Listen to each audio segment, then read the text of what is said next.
Another segment of women who were grappling with misogyny and sexual harassment were those in the military, where over 200,000 new combat positions would be open for them by the end of the decade. In May 1990, the National Organization of Women picketed the Annapolis Naval Academy after a first-year student named Gwen Dreyer was handcuffed to a urinal. Female students rejected the protest, saying it was a routine part of fun and games hazing that everybody participated in. In the aftermath, the Academy found rampant sexism on campus and created a committee on women's issues. In July 1991, Congress lifted a ban on women flying combat aircraft, but it wasn't enough.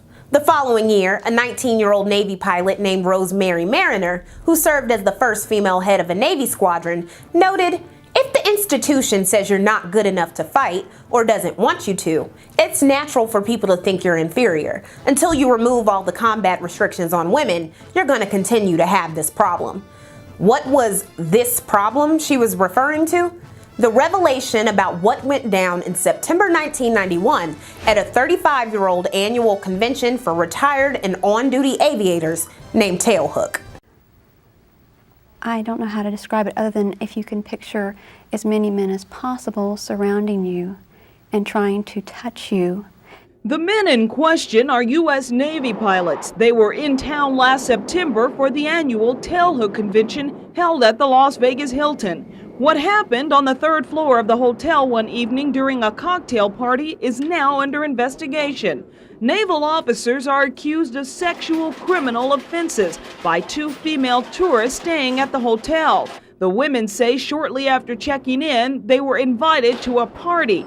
But soon as they got off the elevator, they realized they'd been set up. Though it was a private event, the military paid $190,000 U.S. tax dollars to fly 1,500 active officers to Las Vegas for the weekend of fun, joining 2,500 other attendees. There, on a third-floor corridor of the Las Vegas Hilton, at least 83 to 90 women were sexually assaulted and harassed by Marines and sailors, who were also streaking, mooning, and enticing passerby into belly shots. The men waited for women to walk down the hall, dubbed the Gauntlet, and according to the LA Times, a scout would shout out, "Clear deck," and when she tried to make her way through, the walls would close in with a flurry of grabbing, pinching, and groping of her breasts, buttocks, and legs. Some women had part of their clothing ripped off. Members of the El Toro Marine Corps Air Station were singled out for having a dildo and mural of a bull rhinoceros in their room, where they tried to force 5 women to drink a mixture of rum, Kahlua, milk, ice cream, and ice called Rhino Spunk. One woman, a 29-year-old named Paula Coughlin, managed to bite one of her attackers in the third-floor corridor when he attempted to grab her crotch. She immediately complained to her superior, a top Navy official. Paula was told, "That's what you get for going to a hotel party with a bunch of drunk aviators." A formal investigation began on October 11th after the top officials spent weeks trying to clean house. The eventual Department of Defense report said that what happened at the convention wasn't new, and that the 1991 weekend was more tame than past ones. Most of the assaulted women refused to press charges or go public because of the potential for retribution within their military careers. And as the DoD report claimed, some women actively participated in gauntlet activities. Anti-feminist Jack Kamer wrote a scathing review of the affair for Reason, calling the Navy's pivot from cover-up to prioritizing stamping out sexual harassment as having been commandeered by activists succumbed to the Stockholm Syndrome. While Paula Coughlin and 8 other women sued the Tailhook Association and the Hilton, Senate hearings were held over the fates of the male perpetrators who had been identified. Most got slaps on the wrist. Paula settled for $400,000 with Tailhook and a further $5 million from Hilton. Male participants called themselves survivors of the Tailhook witch hunt. The treatment of women in traditionally male spaces such as the military was only becoming a more pertinent issue. A lawsuit was launched by Shannon Faulkner in 1993, who wanted to attend the Citadel all-male military school in South Carolina. After a nearly 3-year fight, she was inducted as the first female student in August 1995. Out of the nearly 3,000 students, only 5 male cadets were allowed to speak to her. Any other risked punishment. She, along with 30 male students, didn't survive Hell Week, and she left, citing death threats to her family and stress. 4 other women would attempt to train at the Citadel before the end of the decade, and 2 would face extreme harassment and hazing that led to lawsuit payouts. According to a 1995 survey, 4% of all female soldiers reported being the victim of sexual assault. The next year, 12 drill instructors at Aberdeen Proving Ground in Maryland were charged with various sex crimes. Reported Newsweek, the drill instructor is part boss, part teacher, part parent. He or she can ruin your military career. As a result, male drill instructors with a yin to coerce sex from female re-emits are in a perfect position to do so. The original complaint was by a 17-year-old Jessica Bleckley, who was threatened by a married drill sergeant when she turned him down for sex. She was also raped by a sergeant named Delmar G. Simpson, who committed at least 18 rapes of cadets between 1995 and 1996. The burden of proof against him and 3 others was so staggering that they were discharged and sent to prison. Simpson got 25 years with parole eligibility after 8 years, and from what I was able to ascertain was released before 2011 with absolutely 0 news coverage, and now possibly works as a cook at Caesar's Palace in Vegas. As a result of the Aberdeen scandal, the Army created a hotline in 1996 to deal with sexual assault, and it received 4,000 calls in the first week alone, leading to 500 separate investigations. Now, I'm telling you, soldiers, that if she says no, that means no. But no, we're not going to stop there. I'm going to ask you to get a yes, like a responsible adult. Get a yes. Less than a week after Aberdeen broke, 3 other drill sergeants in Missouri at Fort Leonard Wood were also charged with sex crimes. Allegations and confirmations of sexual harassment or assault were also in the political world, where there were new standards for decency from elected officials. The offenses ran the political gamut. Strom Thurmond, the racist and longest-running senator with a secret biracial daughter, was known to fondle women in elevators. Washington Democrat Brock Adams abandoned his post as senator in 1993 when it was revealed that he had harassed or raped at least 8 women since the 1970s, including the daughter of a friend. A hairdresser's 1975 rape allegations about Daniel K. Inouye, a Democrat from Hawaii, were joined by at least 9 other allegations of sexual harassment that were suppressed. In March 1991, Senator Ted Kennedy went out to a bar in Palm Beach with his son Patrick and his nephew William Kennedy Smith. Patrick and William brought back women to the Kennedy mansion, and one of the women, Patricia Bowman, was allegedly raped by William. Within hours, she immediately reported the incident to police and received a rape kit. A trial date was set for December. Fast forward to September 1991, just a few months later. Ted Kennedy was silent as a church mouse at the Senate confirmation hearings for Clarence Thomas, feeling unable to speak about sexual harassment without being labeled a hypocrite, only finding the capacity to speak about Thomas the day before the confirmation. 3 other women who had been sexually assaulted by William Kennedy Smith in the 80s were brought to testify at the trial, which dominated CNN's airwaves for 3 weeks and was a national spectacle that would only be surpassed by the O.J. Simpson circus. But according to Paul Schwartzman, prosecutors were set to call to the stand 3 more women, a doctor, a law student, and a medical student, willing to testify that he assaulted them between 1983 and 1988. The judge barred their testimony. For the duration of the trial, Patricia was anonymous. When she went public, she gave her reasons. The defense attorney was saying I was nuts for using my name on TV. I felt the need to get out there and urge victims to prosecute because it's part of the healing process, wrote Dominic Dunn, her interviewer. During Bowman's time on the stand, a woman reporter sitting next to me had whispered in my ear, if I were ever raped, I'd never report it. The jury returned a not guilty verdict in less than 78 minutes. Patricia said, it's the acquittal that money can buy. They had 9 months to come up with their story.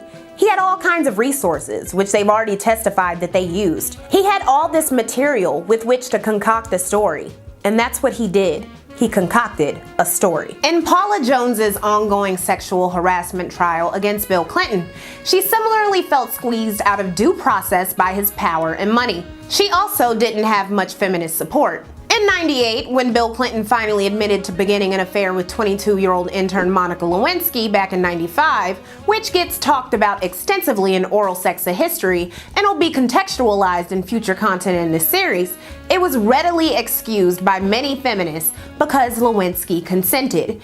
Even if there was discomfort around the age difference, very few feminists of note, or Democrats period, were willing to examine the power dynamics at play. They had been chatty when it came to Bob Packwood and Clarence Thomas, but quite mum on Clinton. Instead, they latched on to the candidate who would most likely keep the fraught rights they had just earned less than 2 decades prior intact. Wrote Jania Belafonte, "Conservatives have an easy explanation for these forgiving attitudes towards the president's private treatment of women. They say Clinton-loving feminists, as if following the How to Catch a Man rules manual, have chosen to overlook the faults of a man who has been their best provider.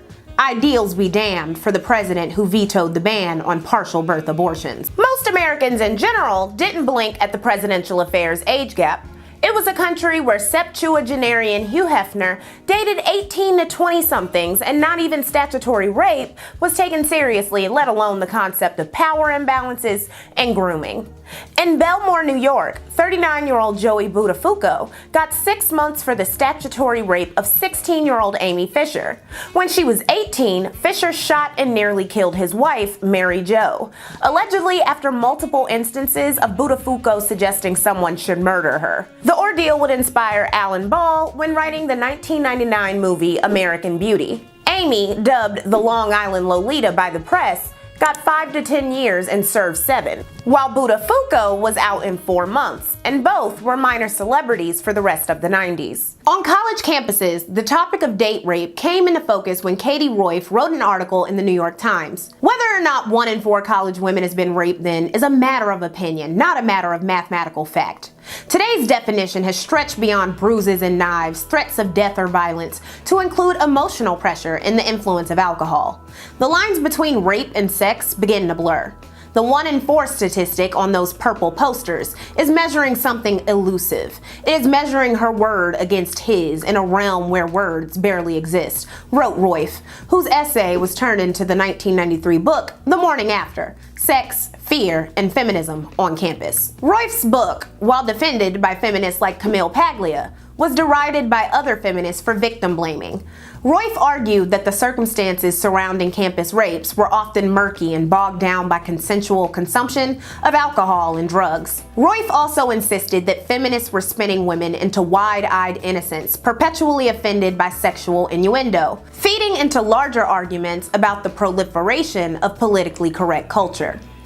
The founder of the Rape Prevention Program at the University of California, Santa Cruz, Jillian Greensight, wrote that the potency of rape was being undermined by the growing tendency of some feminists to label all heterosexual miscommunication and insensitivity as acquaintance rape. Meanwhile, said Paglia, blaming the victim makes perfect sense if the victim has behaved stupidly. So a little while ago, I told you to stick a pin in the idea of black men being accused of rape by white women. The Morning After's lampooning of the concept of rape culture was published in the same year that the prosecutor of the falsely incarcerated Central Park Five, Linda Fairstein, published Sexual Violence: Our War Against Rape. On one hand, the victim, Trisha Melly, had actually been raped. On the other hand, a corrupt police department and prosecutor pinned the crime on innocent black teenagers. For this reason alone, allegations of rape that crossed the color line would always solicit extra scrutiny and support from either side, especially in the racially tense 90s. It had been easy for the white mainstream American public to believe that the Central Park Five had raped Trisha in 1989, though there was no evidence and the confessions had been coerced, because the racial dynamics of the case were familiar, even welcome. This was true then, and it's true now, but that's a video for another day. In the 90s, even though the hollow slogan "Believe All Women" was not invented yet, a white woman's word in the middle of interracial allegations often held more weight than anyone else's. But what happened when the circumstances were inverted? Would Donald Trump be there to issue an advertisement calling for a return of the death penalty no matter the race of the victim? In March 1990, a black Jamaican student at the largest Roman Catholic university in the country, St. John's in New York, accompanied a classmate back to his home. It was an off-campus residence nicknamed Trump Palace. It was at Trump Palace tell us that the 21-year-old woman was plied with alcohol until semi-conscious and sexually assaulted and orally sodomized by 7 white students. The victim, who was 5'2" and 100 pounds, came forward about the rape 15 days later. 6 students were charged with sexual abuse and sodomy, and 5 of them were members of the lacrosse team. While the ensuing trial would make headlines, mostly around New York, there was no call for a return of the death penalty from Donald Trump or anybody else. According to the victim's testimony, quoted by the New York Times, she said she heard the men debating what to do with her. One asked, "What if she talks?" Another replied, "So what? Remember Tawana Brawley? Nobody believed her. Nobody will believe this one." One perpetrator, a 21-year-old named Joseph Riley, pleaded out before the trial and took a reduced sexual abuse charge in exchange for testifying against his fellow rapists. A 22-year-old student named Thomas Dean testified for the prosecution, earning a light sentence for admitting to fondling the victim's breast and watching the assault happen. Despite these witnesses, the 3 men who were brought to trial were acquitted of all charges. The last 3 took plea deals, including Michael Calandrio, the man who brought the victim to the house under false pretenses. Reported the Times, he interrupted his trial yesterday to plead guilty to sharply reduced charges, then admitted that he had done virtually everything he had been originally accused of. He got 3 years probation and 500 hours of community service and is now a physical therapist. And there's his information right there on the screen. On campus, profiles of students showed little sympathy for the victim. Wrote the New York Times, a 22-year-old black student called the attack sick, but like many other students, he also faulted the victim. "I felt she shouldn't have been where she was. It was an all-guy house. She messed up." He professed not to be shocked or even surprised by the nature of the incident. "It's seeable," he asserted knowingly. Anyone can picture that happening. This permissive and dismissive culture impacted women of all colors, but there was an added layer of misogynoir for black women who, alcohol or no alcohol, were usually blamed for any harm that came to them. Between 1994 and 1998, 4.2 of every 1,000 rape victims were black girls over the age of 12. White girls over the age of 12 were 4.3 of every 1,000 victims, in part reflecting their ability to come forward. But between 1999 and 2004, while the white victim rate dropped to 3.1, the black victim rate dropped to 4.1 per 1,000 victims. When R. Kelly was exposed for marrying a teenage Aaliyah in Vibe magazine, 2 readers wrote in saying, "Aaliyah is mature beyond her years," and "Please reserve the title teenage superstar for artists who have proved their staying power, and not a snot-nosed 15-year-old whose only claims to fame are a couple of hits and the fact she married a 27-year-old R. Kelly."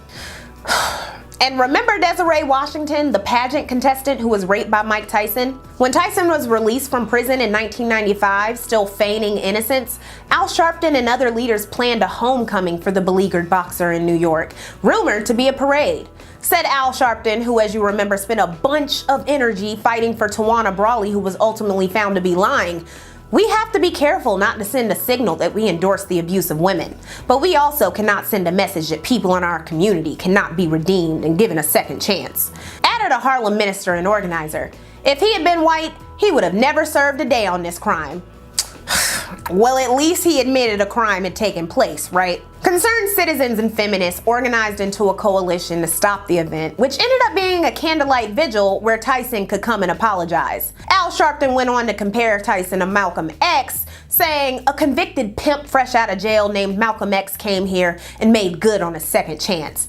Tyson eventually declined attending the event. While the rape culture of the 90s was more evident than ever, surprise, surprise, it didn't unite feminists or even convert most American women to the cause.